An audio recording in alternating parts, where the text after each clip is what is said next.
Right, so we're studying chapter 3, plant, animal, and human, the three species.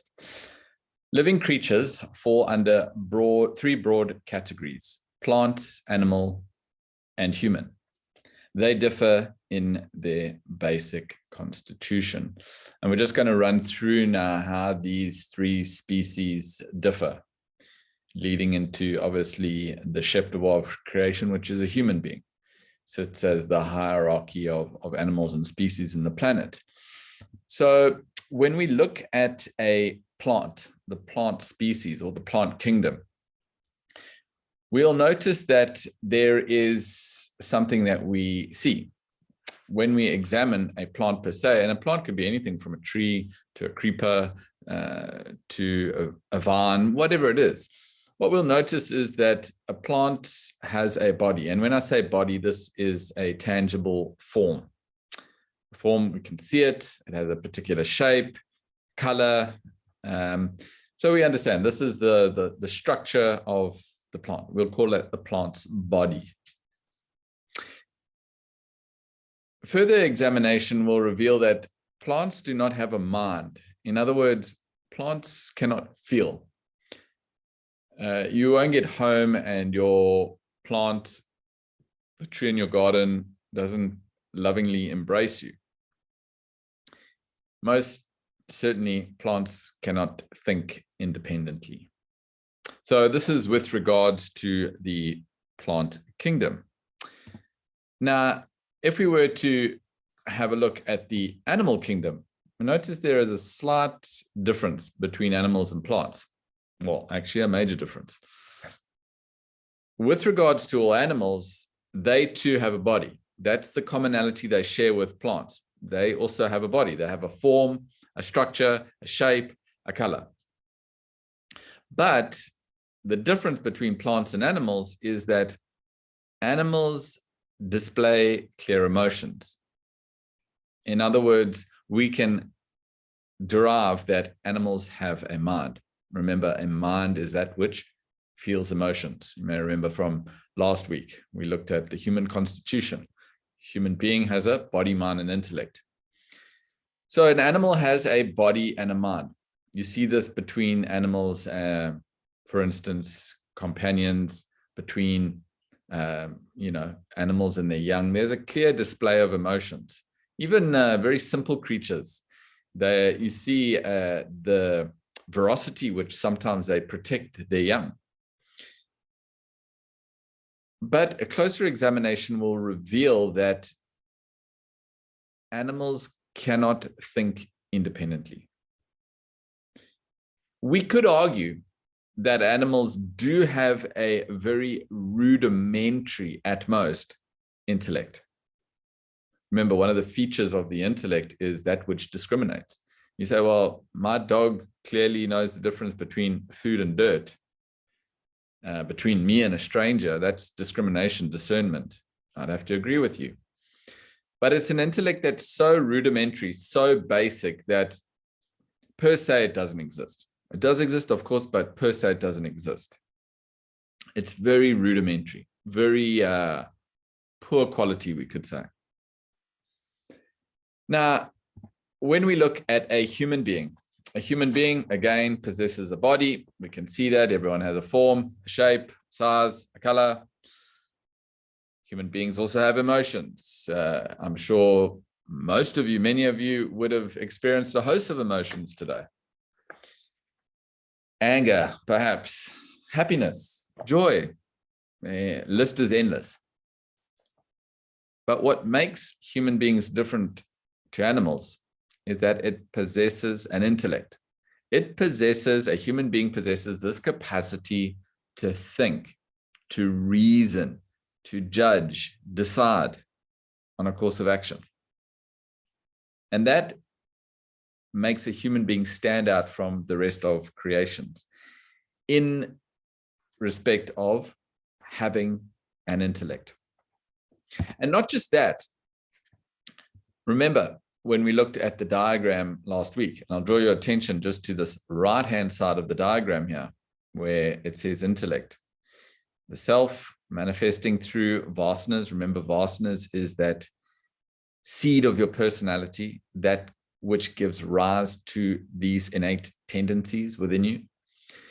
Functioning through the intellect. Now, you'll notice there that there are two types of intellect. We have a gross intellect and a subtle intellect. Gross intellect, remember, is that which distinguishes between the innumerable pairs of opposites in the world. We engage our gross intellect in our daily activities. We think about what we're going to have for breakfast. We discern between day and night. Is it time to get up? We discern between so many things pertaining to the world. And that is the gross intellect. The role of the gross intellect functions within the world. A human being is endowed with or possesses what is known as a subtle intellect too.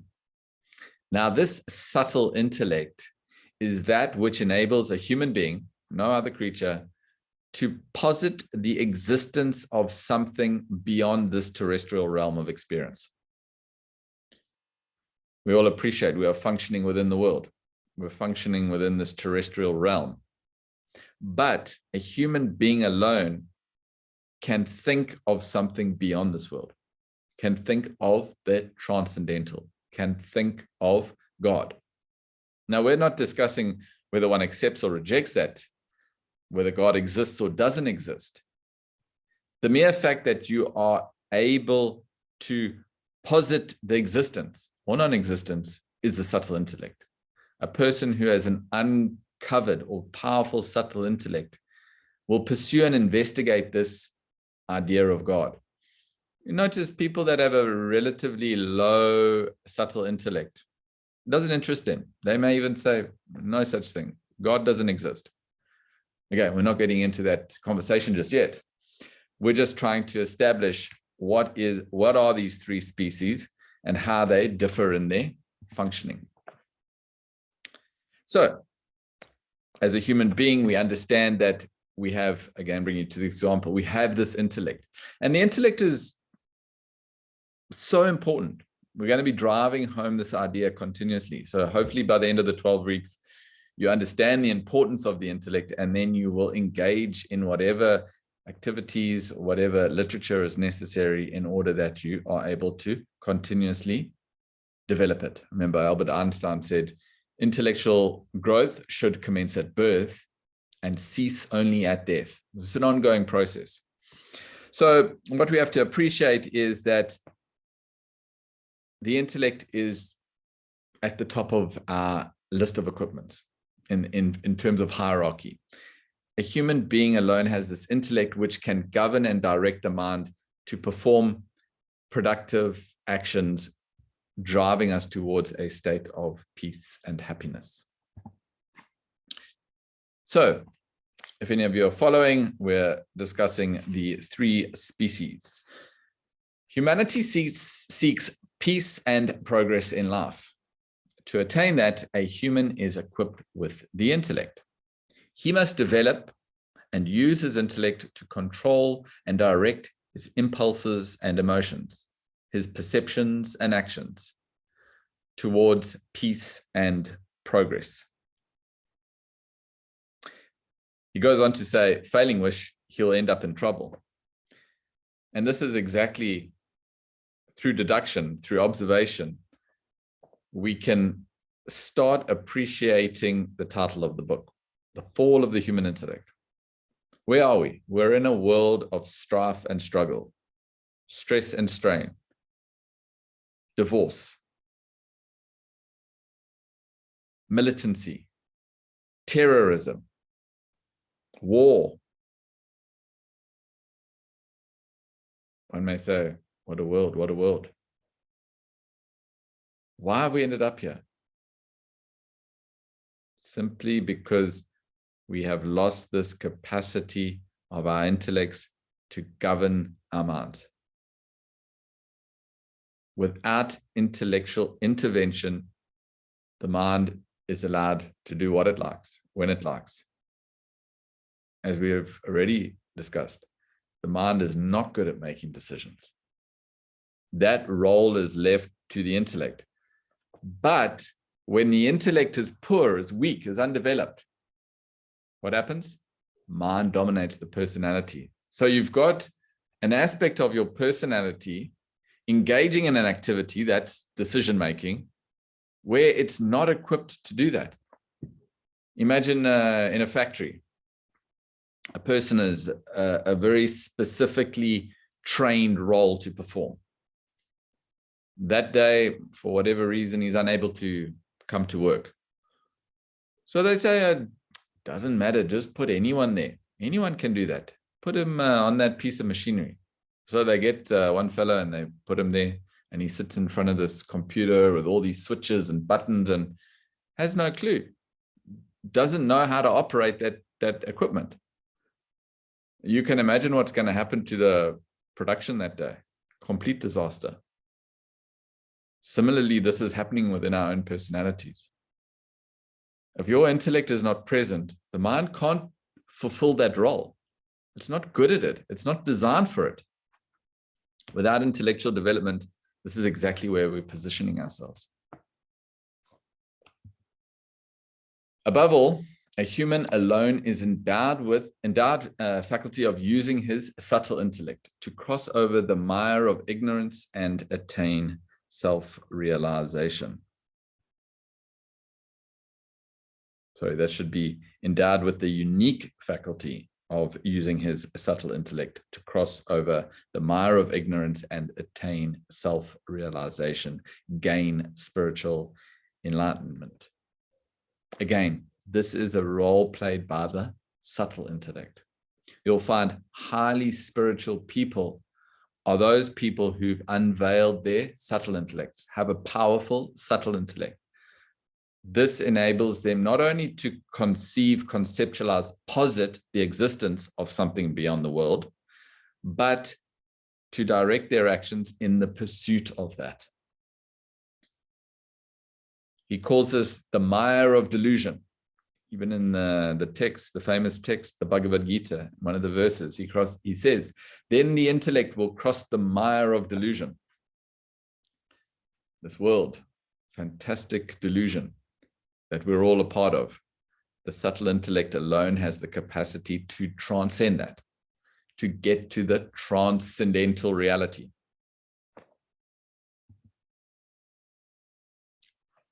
How the species functions. The plant kingdom have a distinct character. They merely exist in the world at large, exhibiting their nature with no voluntary reaction to the world. Ring a bell?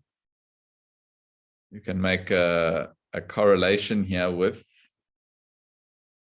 the age of gazing or perception, which we studied. Remember, there were ages. We had broken down human development into various ages.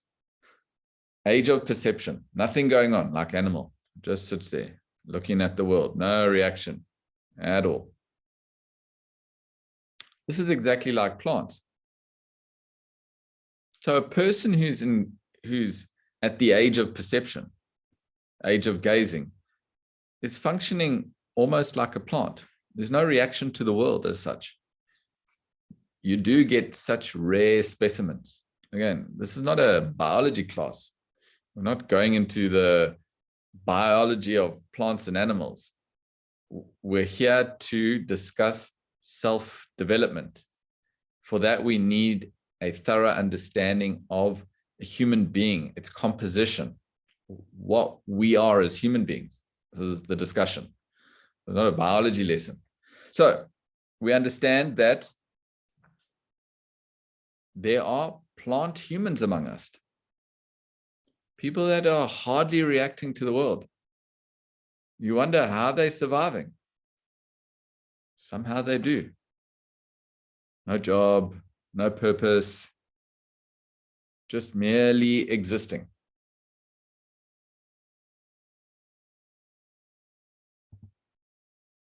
Animals next. Animals have a built-in program to live their lives. They cannot tamper with their natural constitution. The creatures of each species are constituted of the same vasanas. Remember, vasanas is that seed of your personality, that fragrance that exists.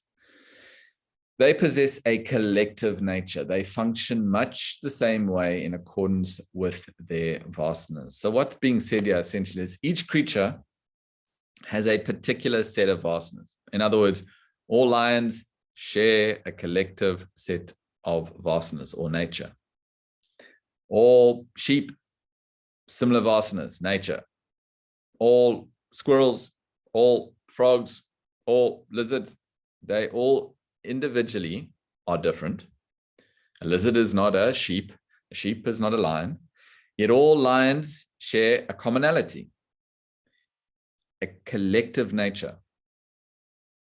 All lions are ferocious. You would not step into the same arena with a lion. Chances are that you would come out second best, or probably wouldn't come out. Yet, no problem. You jump in there with a sheep, no problem. You could probably pat it, no real issue. A frog jumps around, whatever the case. So these animals have this almost pre-programmed existence, right? No lion can one day decide, you know what, all this meat eating, I don't think it's really that good for me in digestion, you know. I think I shift to plant-based diet. Anyway, most of the humans are doing this plant-based diet thing now, so I'm going to give it a go. No animal can think this way because they've got a specific program to live their life. Lion will be a carnivore. Can't change that. And not just eating habits, their mating habits, the way they function. So essentially, an animal is born, fulfills its particular role, and dies. And that's it.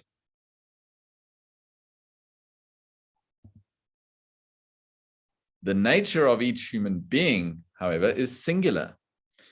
Each one is constituted of his individualistic nature, vasanas.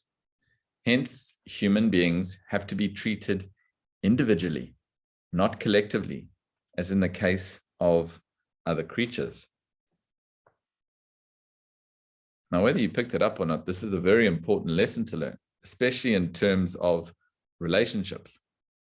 Remember, we are constantly relating to others in the world, constantly. Now, the first thing we must appreciate in being able to relate is this. See, why is our relationship with animals perfect? We're not going to go near a lion, as I mentioned. We might pet a sheep. We might let a frog jump in our hand. Because we understand their nature. We don't apply the same rationale to human beings. Oh, human beings are human beings. Not so. Each human being has their own particular nature. Each human being is different. You may get lions among human beings. You may get tadpoles among human beings. You may get sheep. You may get deer, whatever the case. Spiders. Fellows jumping all over the show. You never know when he's going to strike. So each human being has to be approached uniquely, in a unique way. First lesson in healthy relationships. Assess the person you are dealing with. That's a whole discussion in itself. Right relationships. If anyone's interested, let me know. I've done a talk on that. You can have access to it. So, here we are, these three species, all functioning very different from one another.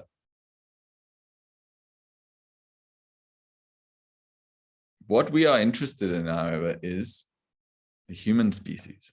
We are all humans now. We're trying to make the best of this experience we call life. And how is it that we're going to achieve that? We can achieve that by making effective choices in life. And this is where we come to this dilemma of choice. The body executes action, but the body cannot act on its own. First lesson. Now I can see you're all sitting here in front of the computers.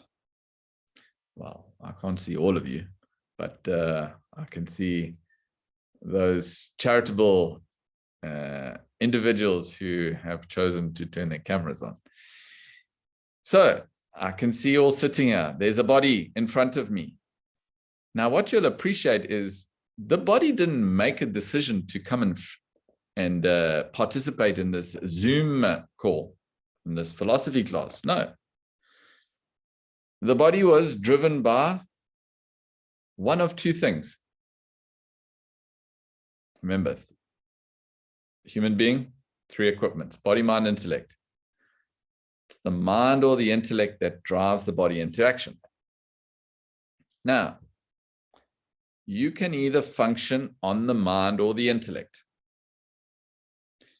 When one functions or when one acts on the mind, what we tend to find is those actions are driven by likes or dislikes, by feelings, emotions, impulses. These are all associated with the mind. So when you act based on impulse, we can call those actions as impulsive. When you act based on emotions, we say that person's very much emotional type person.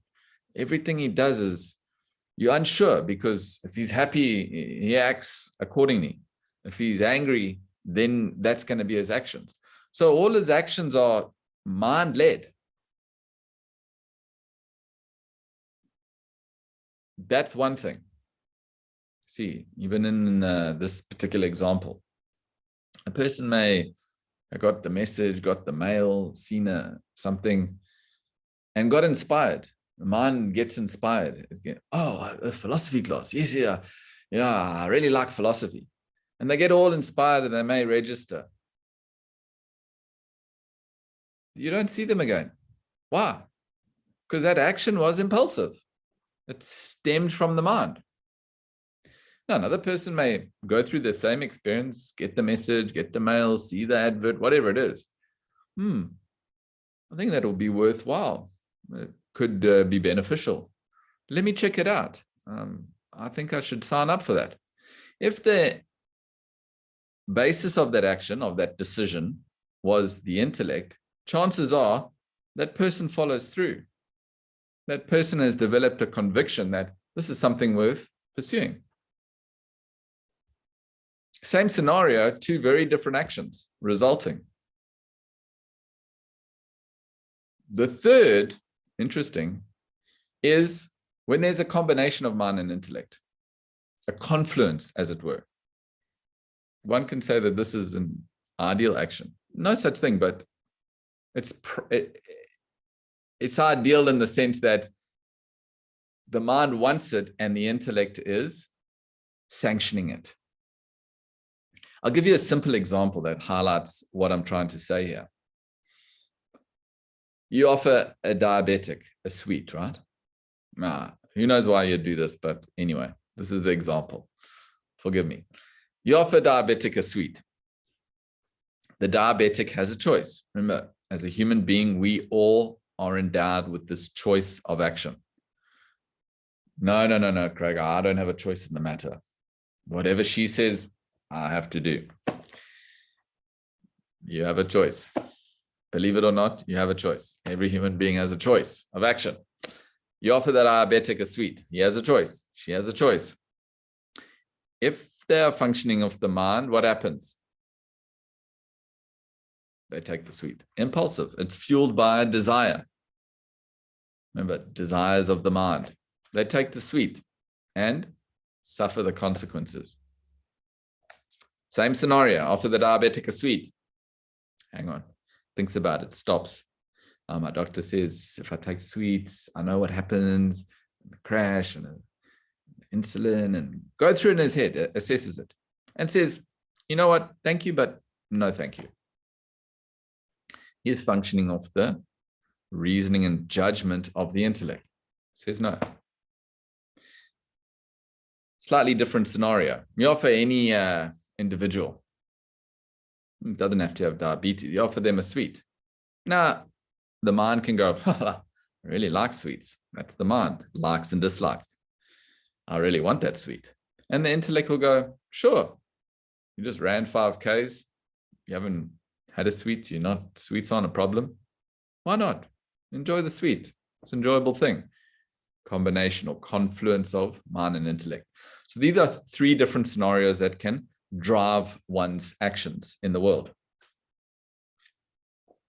Now, what you have to appreciate, it's a very nice example, except I'm not diabetic, so it doesn't really apply to me.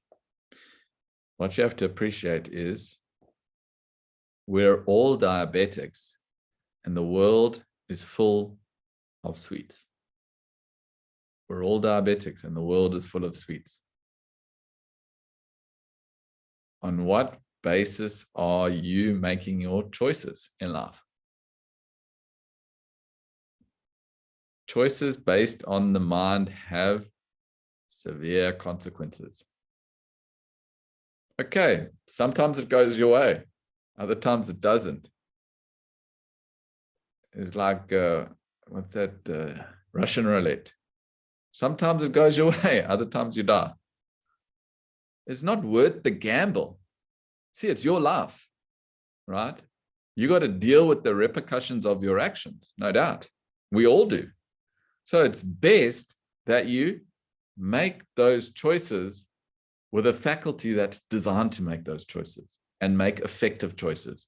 The stronger that faculty is, the stronger your intellect is, the better those choices in life become.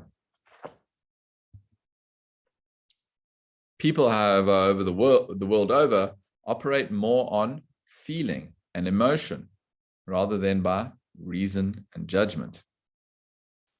Sometimes even the reasoning of the intellect is overpowered by the mind's emotion. Jane Taylor, in her poem, The Pond, portrays this idea beautifully. And I'm going to read the poem. It's an amazing poem, and it really highlights this idea of action based on mind, intellect, and in this case, you'll see how the mind manages to hijack the intellect. The pond. There was a round pond and a pretty pond too. About it white daisies and violets grew, and dark weeping willows that stood to the ground dipped in their long branches and shaded it round. A party of ducks to this pond would repair, to feast on the green water weeds that grew there. Indeed, the assembly would frequently meet to discuss their affairs in this pleasant retreat. Now, the subjects on which they were wont to converse, I'm sorry, I cannot include in this verse, for though I've oft listened in hopes of discerning, I own 'tis a matter that baffles my learning. One day, a young chicken that lived thereabout stood watching to see the ducks pass in and out. Now standing tail upward, now diving below, she thought of all things she should like to do so. So the poor silly chick was determined to try. She thought 'twas as easy to swim as to fly. Though her mother had told her she must not go near, she foolishly thought there was nothing to fear. My feet, wings, and feathers, for aught that I see, as good as the ducks are for swimming, said she. Though my beak is pointed and their beaks are round, is that any reason that I should be drowned? Why should I not swim then as well as a duck? I think I shall venture and even try my luck. For, said she, spite of all that her mother had taught her, I'm really, remarkably fond of the water. So in this poor ignorant animal flew, but soon found her dear mother's cautions were true. She splashed and she dashed and she turned herself round and heartily wished herself safe on the ground. But now 'twas too late to begin to repent. The harder she struggled, the deeper she went. And when every effort had vainly been tried, she slowly sunk down to the bottom and died. The duck, Abbe perceived, began loudly to quack when they saw the poor fowl floating dead on its back. And by their grave gestures and look, 'twas apparent they discoursed on the sin of not minding a parent. Jane Taylor.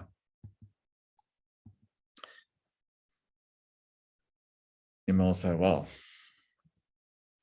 very sad poem. I mean, why are we reading poetry here and poor animals are dying? You know, I'm a vegan, I'm an animal rights supporter here. What we have to appreciate is the sentiment behind the poem. What is the message in the poem? It's very interesting. I kind of tried to highlight them as we went through the poem, and hopefully you picked up on some of the things that we're trying to discuss. So one of the things that we want to bring your attention to is this is exactly what is happening in human beings. It's known as, in some circles, a logical fallacy or circular reasoning. Reasoning in a circle. So what essentially happens in this is that now you are privy to this idea of mind and intellect. Oh yes, I've got to think things through now. Definitely, you know, Vedanta's helped me. I must think things through. But what happens when the intellect is not fortified? The mind has this cunning ability to hijack the intellect. And what happens is you end up reasoning in a circle. Reasoning in a circle means your starting point is your end point. See, where's the starting point for the chick? You see these words. I'm really remarkably fond of the water. Strong desire. Very powerful desire. She wants to swim. The chick wants to swim. So she goes about reasoning. That's what we're told. You said we must reason, Craig. Yes. So she starts reasoning. But we see clearly her reasoning is faulty. It's off. My feet, wings, and feathers, for aught that I see, as good as the ducks are for swimming, said she. One fundamental flaw there. Yeah, wings may be quite similar. Feathers, quite similar. Feet are very, very different.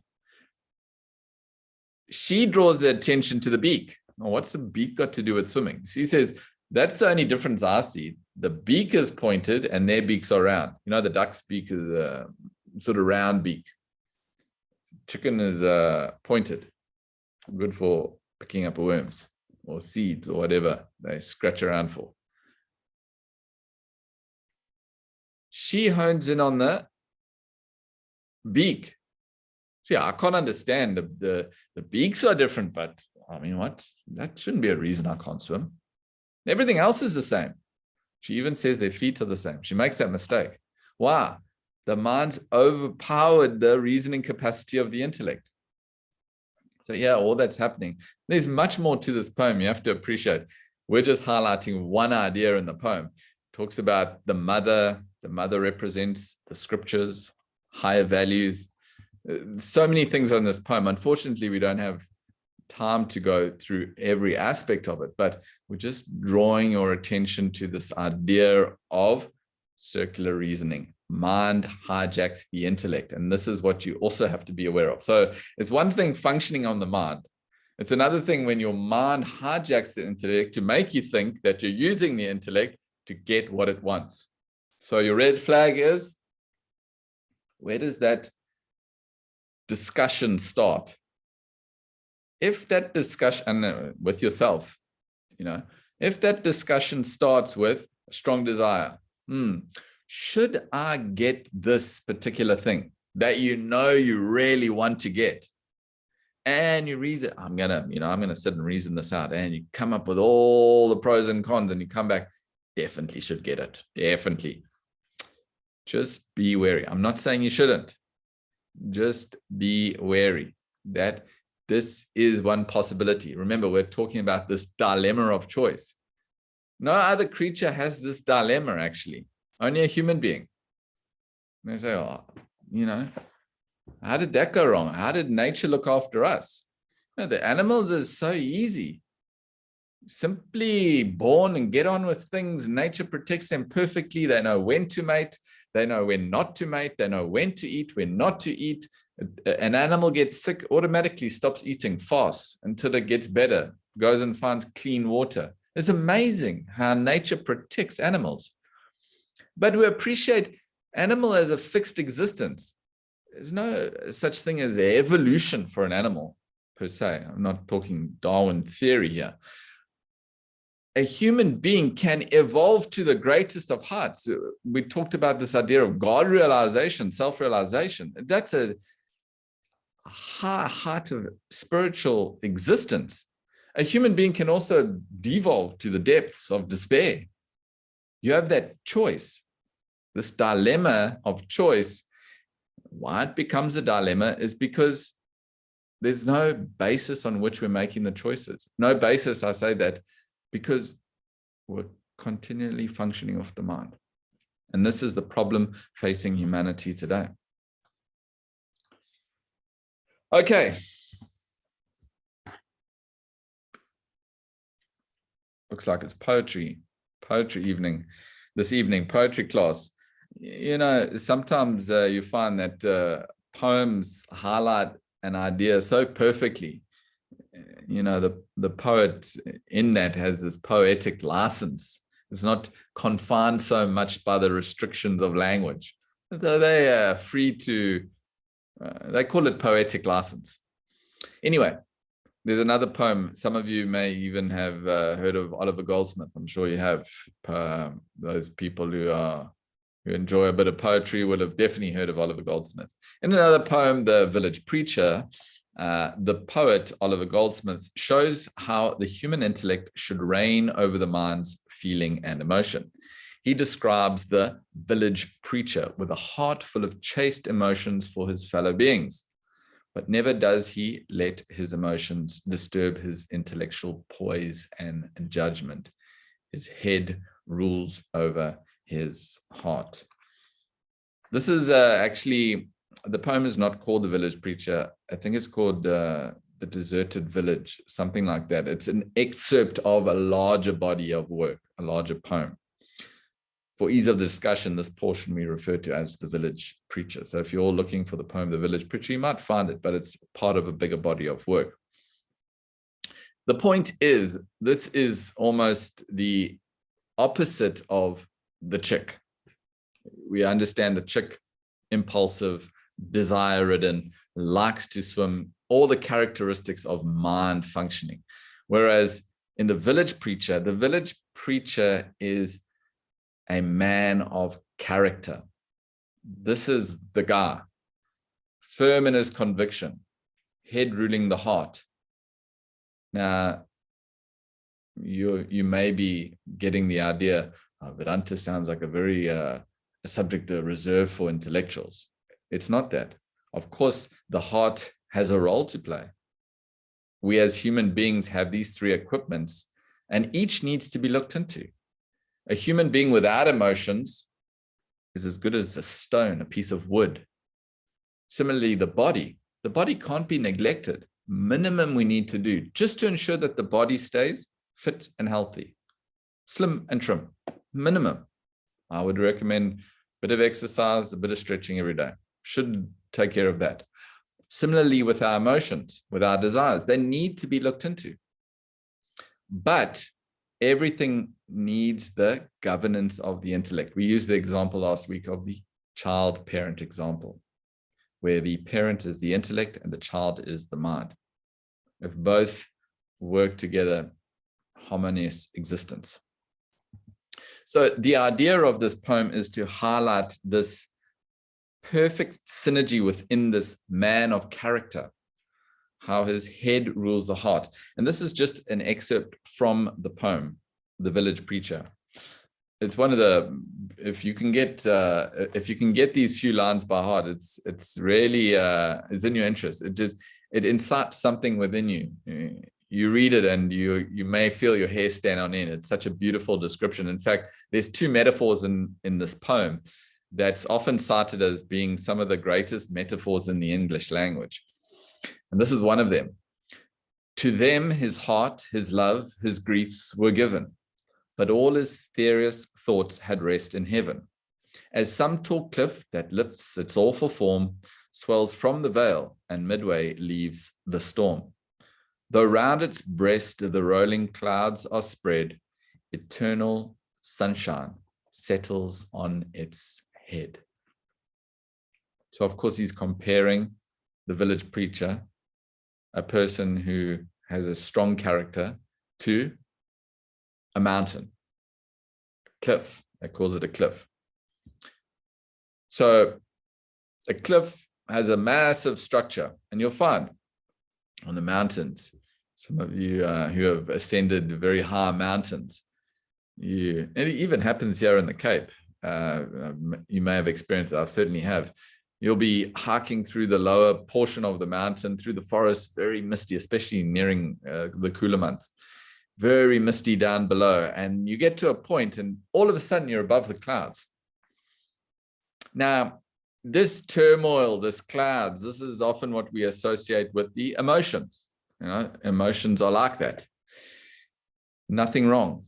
But there is a place for them. Above the emotions is the head, is that clarity of thought. So he says here, this village preacher, he had all the love. He shared the griefs of those who came to him.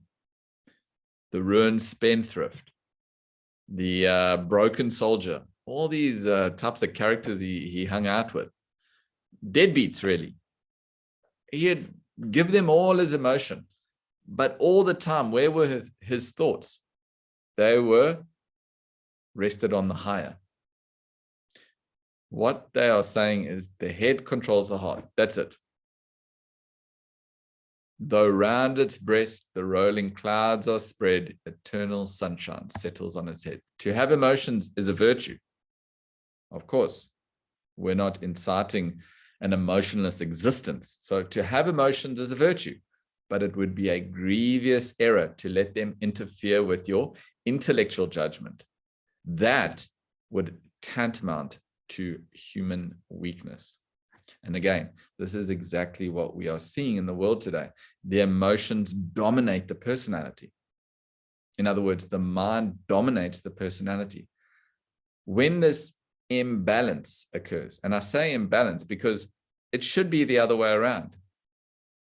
See, when we look at the hierarchy in terms of subtlety, the intellect is more subtle than the mind more subtle than the body. So the intellect can control the mind to direct the actions of the body. This is the hierarchy. Unfortunately today, and for no fault of anyone's, the intellect lies fallow, dormant. Education systems, and don't worry, we're going to deal with a whole section in the book which deals with education. The whole education system nowadays is not designed to cultivate independent original thinking. In other words, it's not designed to cultivate the intellect, to support and develop the intellect. Mere intelligence, knowledge of information. Get good grades, get to the next level. Get good grades, get to the next level. Remember this, pass, go.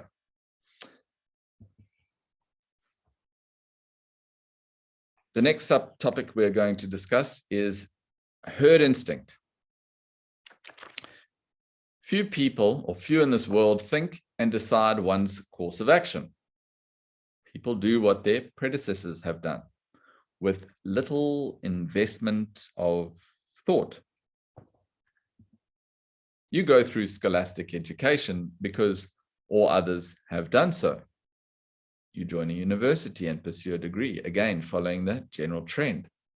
Get into a profession or business by mere peer or parental pressure. Choose a partner without examining the reasons for a life's commitment. Beget children, not realizing the consequences thereof. Thus, everyone goes through each facet of life without thought and reason supporting it. Now, I'll just draw your attention to what's being said here. And you may say, reading through that going, Well, that's exactly what I did. I said, this is exactly the route that most people take. Now, he's not condoning this route by any means, right? That's what you must appreciate. He's not saying there's anything wrong in going to school or getting a university degree or getting into some profession, work, job, or getting partner, or getting marriage, or getting children. What the author is highlighting here is the lack of thought and reason supporting those decisions. You all went to school, I'm assuming. The fact that you're sitting in front of a functioning computer, signed in, able to communicate, able to understand language, implies a degree of scholastic education. So you all went to school. Why did you go to school? We don't have time to sit here and then you all individually tell me. So what a silly question, Craig. Everybody goes to school. I mean, that's what you do. You go to school. I said, okay. Then after school, what did you do? No, after school, you want to get to anywhere in the world, you need to get a little bit more education, especially if you have the ambition to become a professional or a business person or something that requires more than just school level education. So yeah, went to university. Why? Well, that's what we do. That's what people do. Okay. And then after university, then what? Well, somebody's got to pay back the student loan, you need a job. So you get a job. Why? Well, that's what you do. Everybody is working, no? Okay. Then what? Well, now that I've paid off my student loan, acquired some wealth, I have a nice car and a house, this would be pretty nice to share this with somebody. So what do? Find a partner. Get married. Why? Well, I mean, that's what you do, no? That's life. Everybody does that. Come on, man. What's the line with these silly questions? And after that, well, somebody, later on, and family, and you get children. Why? Well, that's what everybody does. Closely examine this. You'll realize that most people are going through life just functioning on this herd instinct, doing things just simply because it's been done before. Did anyone stop and question why? Here, it takes a remarkable personality, remarkable intellectual personality to say, actually, you know what? I don't really need that. Look at a Bill Gates. Look at a William Shakespeare. They didn't go to university, or maybe for a few weeks. They're like, I don't need this. Now, probably if you want to pass economics, you got to study what Bill Gates did. If you want to pass English, you got to study what Shakespeare did. They didn't go to university. They were sharp. They were thinkers. Again, we're not saying you shouldn't do any of these things. What we're saying is stop and think whether you need to. Job. Come on, man. How are you going to earn a living without a job? To be honest with you, I've been unemployed since 10 years now, 2012. I don't have a job. Okay, I'm doing this work. There's no one paying me a salary. There's no one saying, do this, don't do this, come at this time, got this. No. I'm not saying that's right for everybody. You must stop and think. Again, marriage. Are you designed for marriage? This is what we're going to get onto. Very, very interesting discussion. Are you designed for marriage? See, simply launch into marriage without knowing whether you are designed for it. And in fact, we're going to examine 6 reasons for marriage. I'm sure those of you who have never picked up this book, 6 reasons? Nobody told me about 6 reasons for marriage. I mean, I'm sure there's more, but we're going to break it down into 6 reasons. Now, how many of you are married and how many have heard of these 6 reasons? I'm inclined to think that 100% of you that are married have not heard the 6 reasons. Okay, benefit of the doubt, 95%. Are married and don't know the reasons for marriage. We're going to examine them. For some of you, too late. For others, good luck. So, is this herd instinct devastating the human race? The world today is emaciated of reason and logic. Even the intelligentsia have stopped thinking. Humans have lost their dignity and grandeur and have led themselves to the dire consequence of strife and struggle, vandalism and terrorism, misery and death. Even after being driven to such extremity, the world has not woken up from its intellectual slumber. The herd instinct continues. We've put our unique decision-making ability in the hands of others. Let somebody else tell me what to do. Let my predecessors tell me what to do. Let my pastor tell me what to do. Let the government tell me what they think I should do. We're more than happy to hand over our sovereignty to external agencies. Why? Because we lack the capacity to process these thoughts ourselves. We lack the capacity to process these decisions ourselves. And therefore, we recourse to having somebody else do it for us. Humans have lost their dignity and grandeur. If you cannot think for yourself, if you cannot independently decide for yourself, you're not human. In fact, you've demoted yourself, degraded yourself to the level of animal. Remember, animals can't think for themselves. They're reliant on brute strength, instinct, provided to them by nature. Now imagine a human being. He doesn't have that luxury. He's got to fend for himself without an intellect. Strife, struggle, vandalism, terrorism, misery, and death. You might say, terrible word, very negative author he is. I was feeling quite elated before this class. Now I'm feeling depressed. Maybe next week I won't come. You have to observe and realize what is going on. Shake you up. Observe what's going on in the world. The first thing you should be asking yourself is why? Why is it so? We've fundamentally broken it down so you understand why it is so. Mind dominating intellect. Exactly that. Following herd instinct. Many aspects we're going to touch on. It's for you to investigate those aspects. Please, I don't want you to sit there gulping down all I have to say. That's not the purpose of these talks. These talks are there to incite thinking. I want you all to start thinking. Philosophy is a beautiful medium by which you can do that because it proposes ideas. It presents concepts. It's not that we are forcing anything on you. It's not that we're saying, follow this or you're doomed.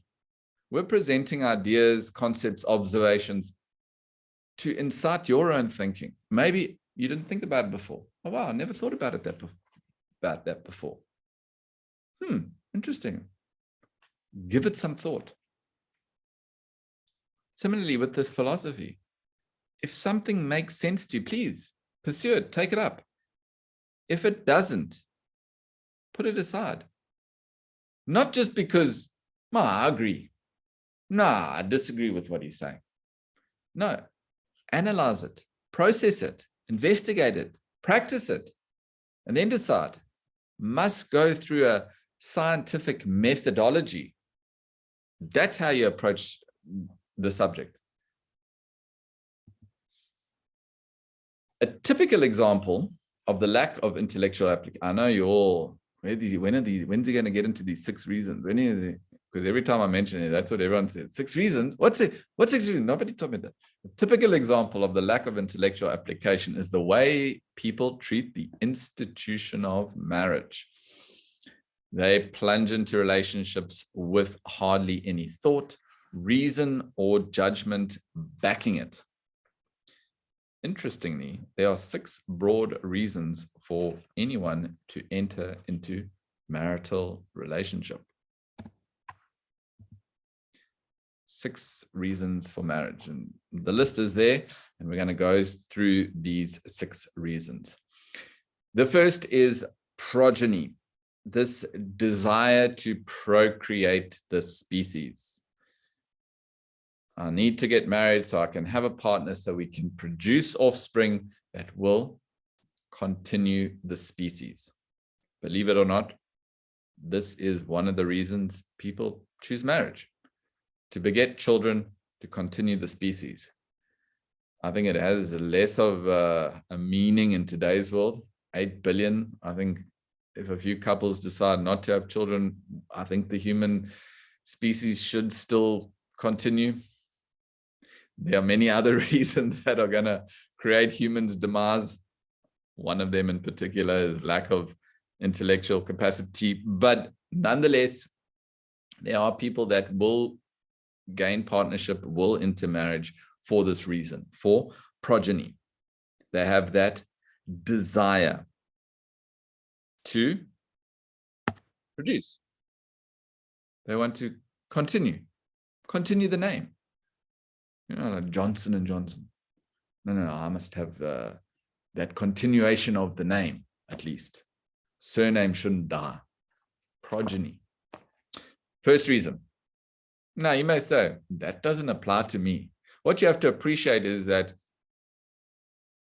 you need marriage if there are, at least I would say, 2 of these reasons present, strong enough presence of 2 of these reasons, 2 or more.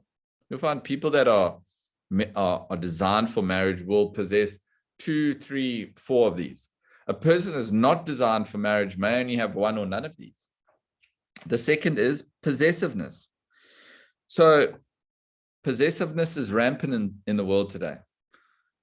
Not only do we want to acquire, and this is one of the motivating factors in human beings, drives us into action, this acquisition.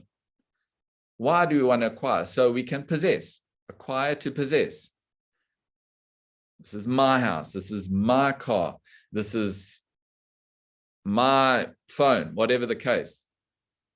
Extend that into my wife. This is my, have you met Sally? This is my partner. This is my wife. Have you met John? This is my husband. Possessiveness. Now, of course, how else in India, it's fascinating, actually. The cultured Indians, when they introduce, say the man is introducing the wife, you'll never hear that man say, this is my wife. He'll refer to it as, say there's a kid there, this is Sunita's mother. They got a child, right? Husband and wife have produced a child. He refers to the child, this is Sunita's mother. Never, this is my wife. 1 degree away from that, possessiveness. It's an attitude. I'm not saying now you're stumbling for words because I heard in a philosophy class, I mustn't use this ma. In fact, some people go to that extent. They try and drop that ma from their talk. That's not going to help you. Drop the idea of ma, this possessive attitude. Of course, if you have a wife, it's not somebody else's wife. Let's hope. I mean, the world is a little crazy today. I hope it's your wife. But that attitude of possessiveness towards your wife, this some people need. They need to have that feeling of possession. This is my home. This is my car. This is my child. This is my wife. Possessiveness. If you have that need,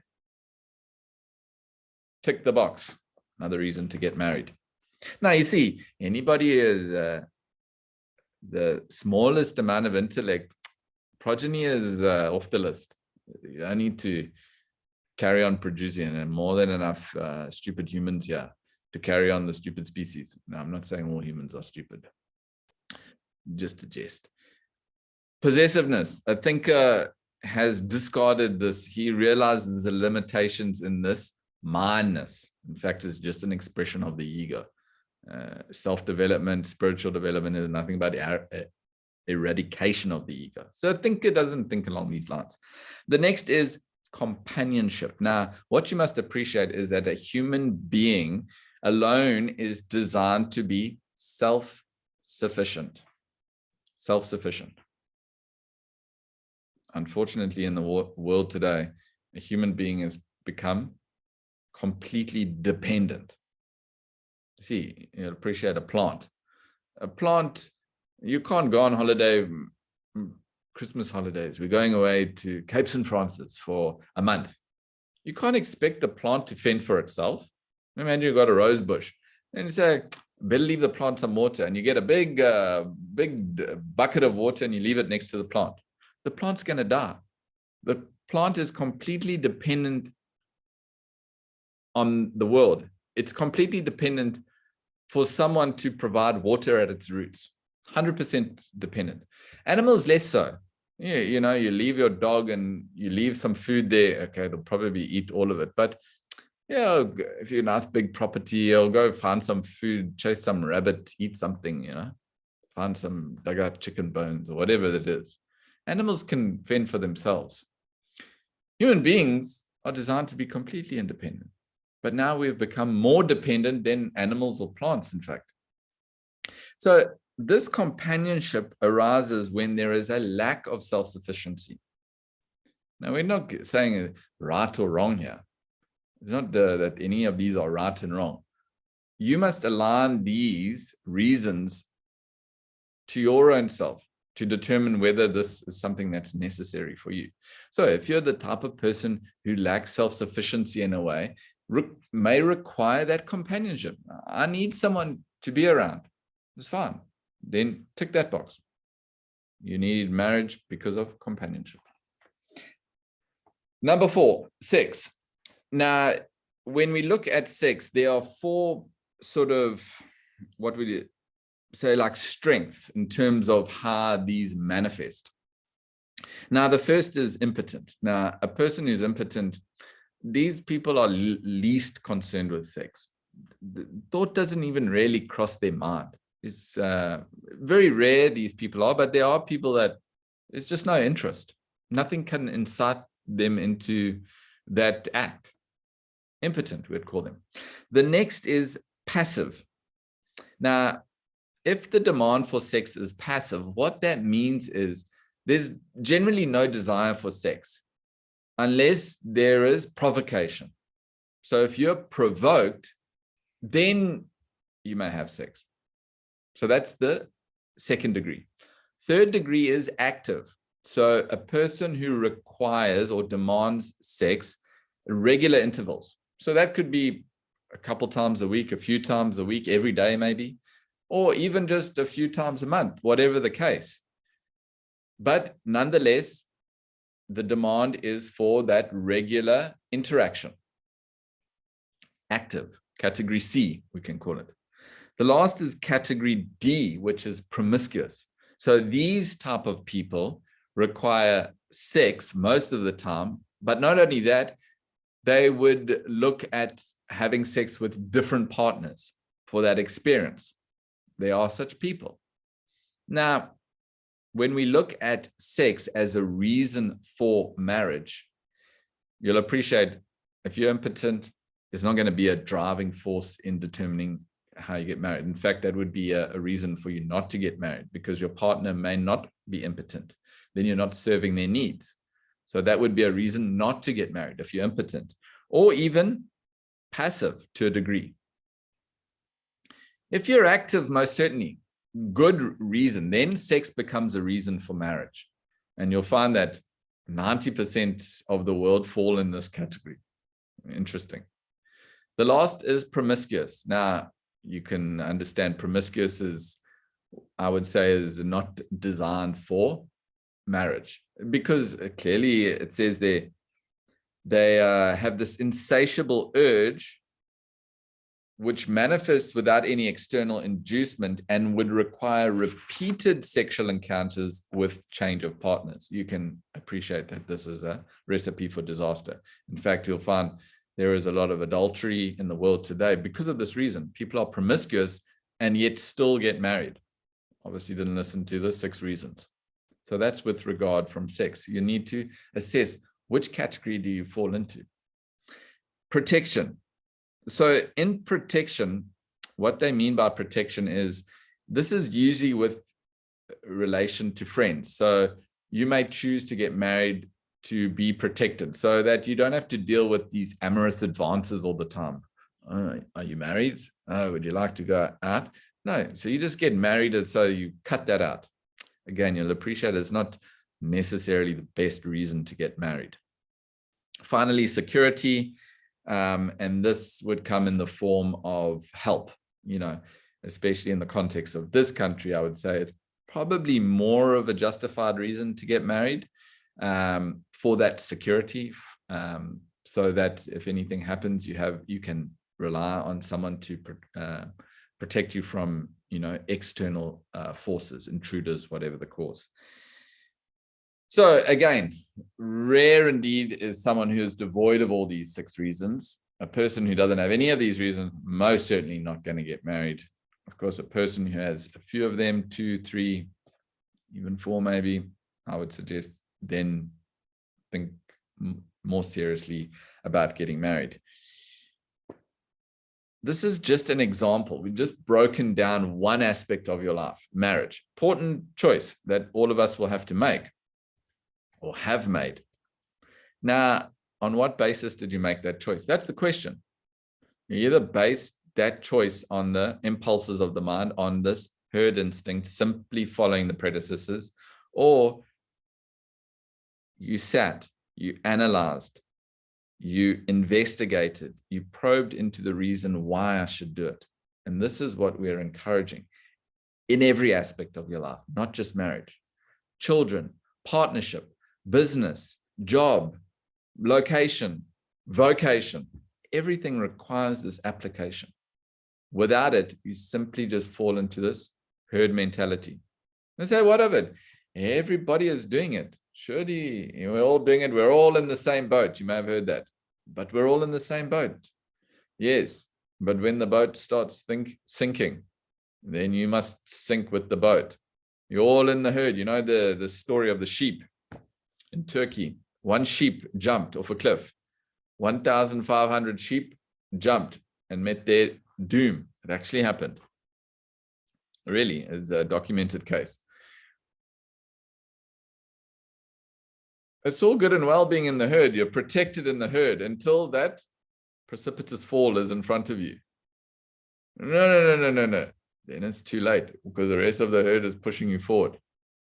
So it's in your interest to think outside of this herd mentality. Thinking outside of this herd mentality doesn't mean that you do everything different from what everyone else is doing. It doesn't mean that. Don't misunderstand. It simply means that apply yourself. Think before you engage in any activity.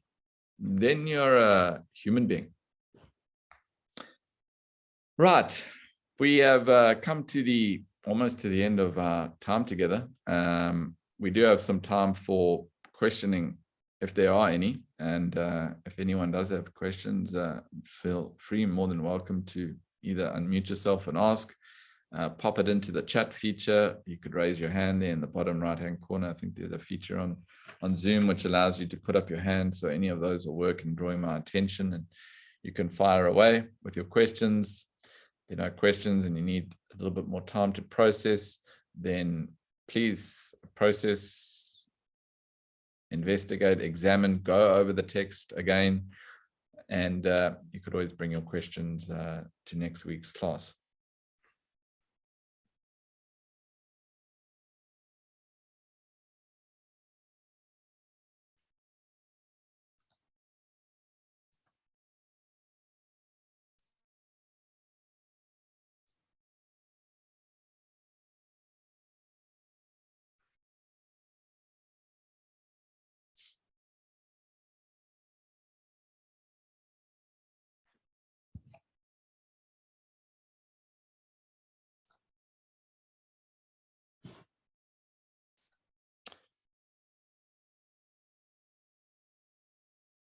Sala, most people will say they married for love. Correct. What is love? And they say they married for love and they don't even know what love is. This is half the problem. No, again, as I mentioned, the 6 reasons are not exhaustive. Married for love. Let me just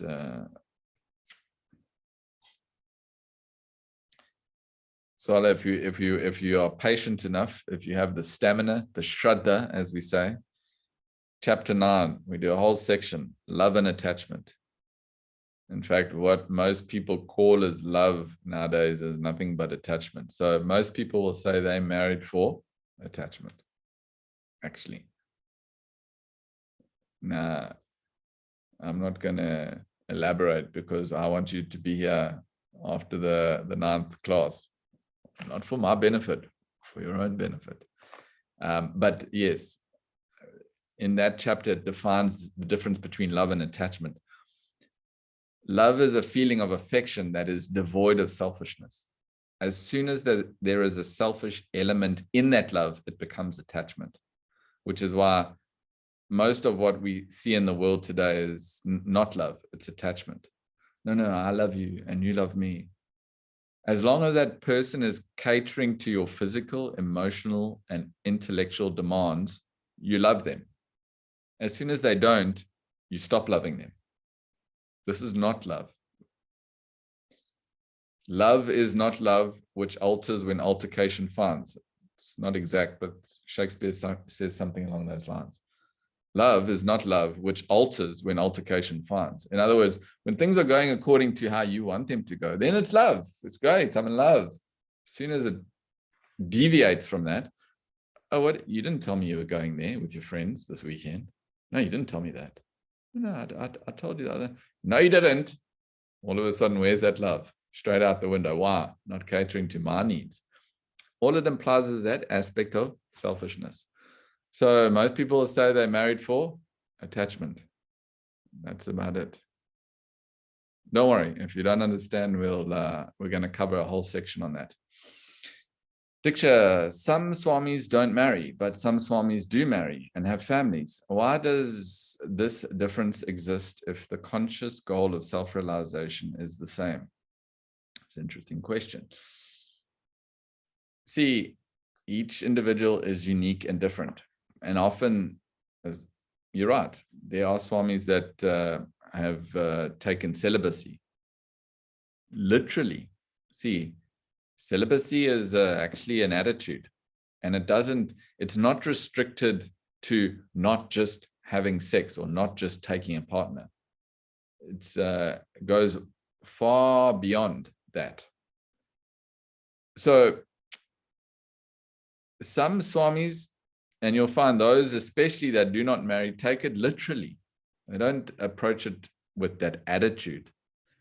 So there's a story, since you brought it up, swamis and self-realization. There's a story. I'm not going to tell the whole story, but there is a Shiva who's known as the eternal celibate. Eternal celibate. You know how many wives? Sorry, not Shiva, Krishna.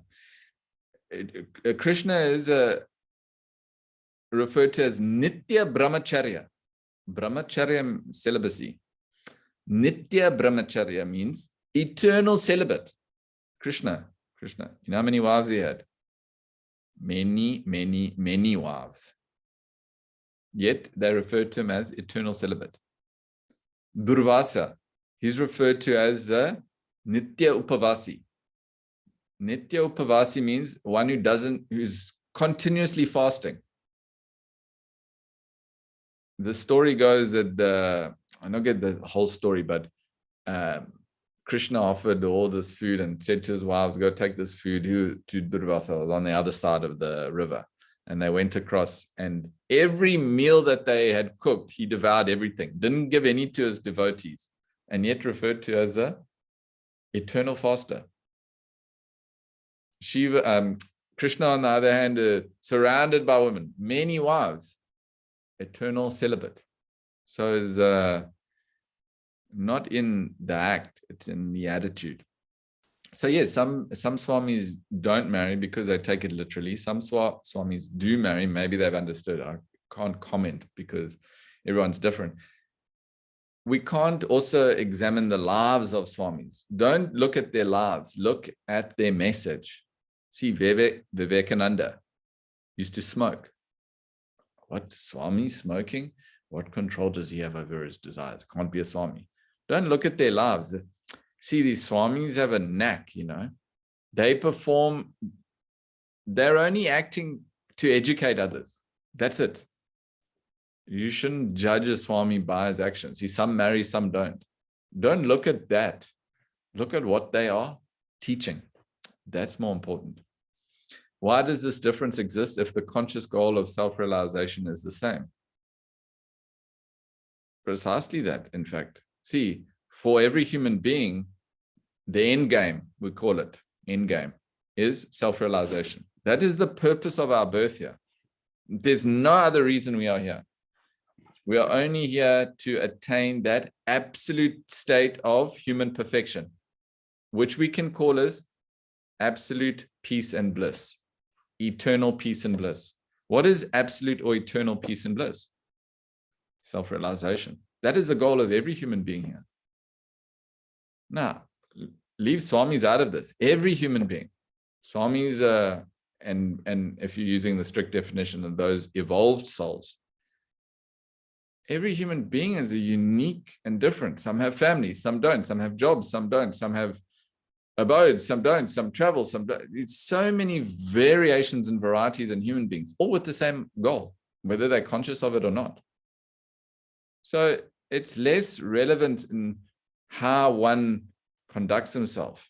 Of course, it's important, but if you are pegged on the goal of self-realization, then it's whether you have children or don't have children, whether you marry or don't marry, it's irrelevant. My teacher married. He had a daughter. Now, if you were to sit and ask him why, you get a very interesting answer. Another Swami may say, I didn't. He'll have his reasons. So each is unique and different. Like every human being is unique and different. Okay, Diksha? Okay. Yes, Sarah. Yeah, hi, Craig. I had a question. Some people marry early because it's just part of their culture. So they are told that these are the reasons that they should marry. But at that age, perhaps, two of them make sense, like security and protection. Nothing else does. To me, security and protection, now that you've explained it, it doesn't seem like a strong enough reason to marry. Correct. The others may seem stronger. Yes. Again, all these have to be taken in context. Like I said, in South Africa, it's a very different context. It's you may have heard it's somewhat dangerous place to live. So someone, especially a female, may decide that security and protection is a very important reason to get married, and they would be valid in that. Generally speaking, you're right, 100%. It's not necessarily a valid reason, because there are other ways in which you can protect yourself or have security. Get a dog, get an alarm system.